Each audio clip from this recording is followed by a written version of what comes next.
కొన్ని దయ్యాలు పైకి కనిపిస్తాయి, కొన్ని దయ్యాలు పైకి కనిపించవు.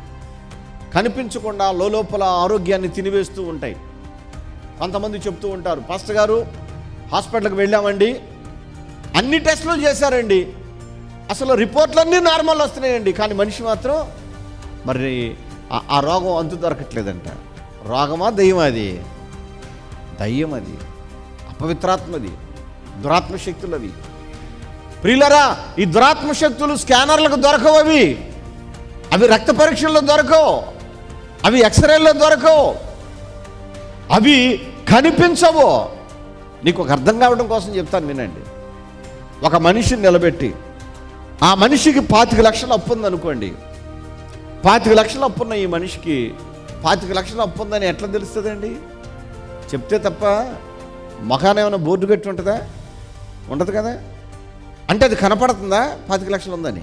కనపడట్లా, చెప్పుకుంటేనే తెలుస్తుంది. కొన్ని కనపడవో, చెప్తేనే తెలుస్తాయి, కొన్ని కనబడతాయి. కాబట్టి ఇప్పుడు ఈ పరిశుద్ధాత్మతో ఎప్పుడైతే మీరు ఉపవాసం ఉండి దేవుని సేవించుతూ ఉన్నారో పరిశుద్ధాత్మ శక్తి వారిలోనికి వచ్చేసాడు. ఈరోజు నీలోనికి కూడా పరిశుద్ధాత్మ దేవుడు బలముగా ప్రవేశించును గాక. మీ అందరిలో పరిశుద్ధాత్మ కార్యములు జరుగును గాక. పరిశుద్ధాత్ముడు అద్భుతాలు చేయును గాక.